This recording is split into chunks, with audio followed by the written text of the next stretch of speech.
లోకేష్కి కొవ్వు తగ్గింది అనుకున్నా, అంటే ఒళ్ళు తగ్గించుకున్నాడు కదా, కొవ్వు తగ్గించుకున్నాడు అనుకున్నా. వాడికి మెదడు మొత్తం చిప్పే దొబ్బింది, చిప్పు మొత్తం దొబ్బింది వాడికి. బుద్ధి తక్కువ కదా వల్ల ఏంది ఏమి రాజకీయాలు చేయటం?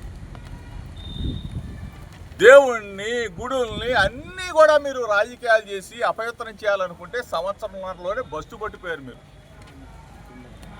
ఈ రోజున కల్తీ తెలుగుదేశం పార్టీకి కల్తీ అధ్యక్షుడు నారా చంద్రబాబు నాయుడుకు అడుగుతామన్నా,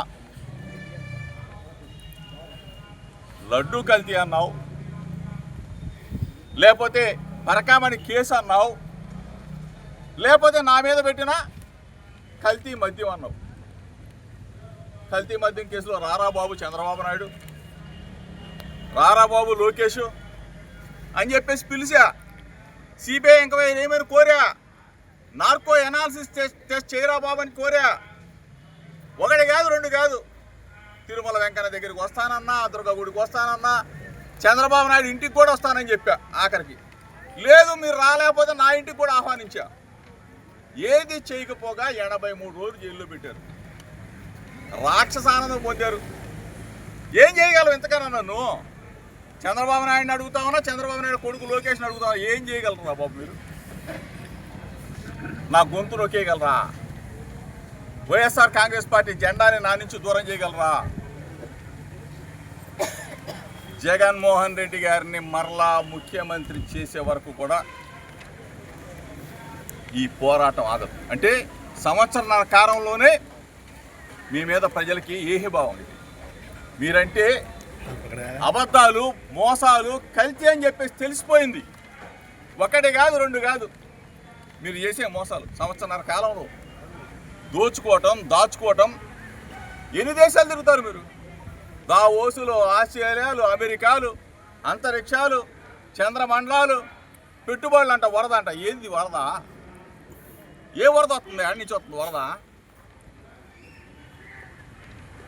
దావోసు పోయి డబ్బా మాటలు చెప్తూ దవాఖానాల్లో మందులు లేవురా బాబు చంద్రబాబు నాయుడు. పేషెంట్లు అల్లాడుతూ ఉన్నారు, చచ్చిపోతూ ఉన్నారు ఆరోగ్యశ్రీ లేక. దావోసు పోయి డబ్బాలు కొట్టడం కాదు, ఇక్కడ హాస్పిటల్లో పాపం ఆరోగ్యశ్రీ బిల్లులు కట్టండి. ఎన్నిసార్లు చెప్పాలి పోలీసు అధికారులకి? వీడిని అరెస్ట్ చేయాలంటే వాడు కులం సమస్య వస్తుంది. కులం ఎందుకు సమస్య వస్తుంది? ఒక 3 ఏళ్ల ఆడబిడ్డని రేప్ చేసి చంపేస్తే కులాన్ని వెనకేసుకొస్తారా మీరు? ఏం మాట్లాడుతున్నారు మీరు?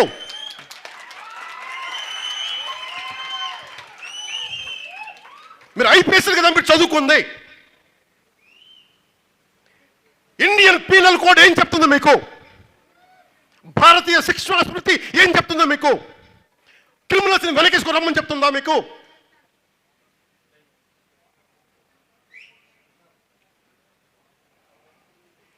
సోషల్ మీడియాలో ఇళ్లలోకి వచ్చి రేపులు చేస్తా అవి అని మాట్లాడుతుంటే వాటిపైన భావ ప్రకటన అంట. వైసీపీ నాయకులు చెప్తాడు భావ ప్రకటన. తెగేదాకా లాక్కండి, తెగేదాకా లాక్కండి. సహనం ఎంత ఉందో ఈ ప్రభుత్వానికి, తెగింపు కూడా దానికి 10 ఎక్కువ ఉంటుంది. గుర్తుపెట్టుకోండి. అధికారంలో ఉన్నాం కాబట్టి సంయమనం చేతగా కాదు. పోలీసు అధికారులు కూడా చెప్తున్నాను, డీజీపీ గారికి కూడా చెప్తున్నాను, ప్రజల ఆవేదనను మీకు తీసుకొస్తున్నాను. ఇంటెలిజెన్స్ అధికారులకు చెప్తున్నాను, జిల్లా ఎస్పీలకు చెప్తున్నాను, జిల్లా కలెక్టర్లకు చెప్తున్నాను. లా అండ్ ఆర్డర్ చాలా కీలకమైంది అభివృద్ధికి, చాలా కీలకం. దయచేసి దీన్ని మర్చిపోకండి. 10 సార్లు దీన్ని చెప్పించుకోకండి మా చేత. మా బంధువండి, మా రక్తం అండి అంటే మడత పెట్టి కొట్టండి వాళ్ళని తప్పులు చేస్తే. నేను వెనకేసుకు రావట్లేదు కదా ఎవరిని, నేను వెనకేసుకొస్తున్నాను అవనన్నా ఏం పర్లేదు. మీ ఇంట్లో నువ్వు నీ అక్కను నీ తల్లిని రక్షించుకోవాలి కదా నాన్న. ఎంత నిస్సహాయత. హోమ్ మినిస్టర్ అనిత గారు కూడా చెప్తా ఉన్నాను, మీరు మంత్రి మీరు, హోమ్ మినిస్టర్ మీరు. నేను పంచాయతీరాజ్ శాఖ మంత్రిని, నేను అటవీ శాఖ మంత్రిని, పర్యావరణ శాఖ మంత్రిని. హోం మంత్రి శాఖ మీరు బాధ్యత వహించండి. నేను హోంశాఖ తీసుకున్న పరిస్థితులు వేరుగా ఉంటాయి, గుర్తుపెట్టుకోండి.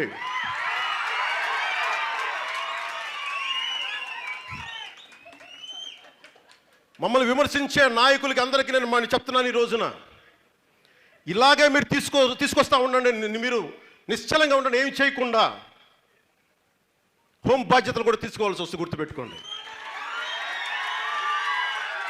అందరూ బాగుండాలని కోరుకుంటాం, అందరూ బాగుండాలని కోరుకుంటాం,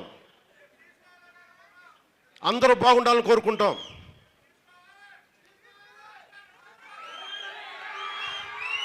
అందరూ బాగుండాలని కోరుకుంటాను, అందరూ బాగుండాలని.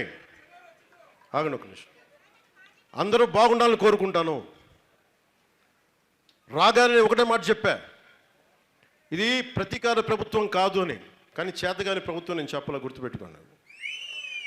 ఎందుకంటే మీరు గతంలో లాగా నోటుకొచ్చినట్టు మాట్లాడితే ఇంక వింటా నాకు కూడా ఓపిక పోయింది. ఇంకా నాకు కూడా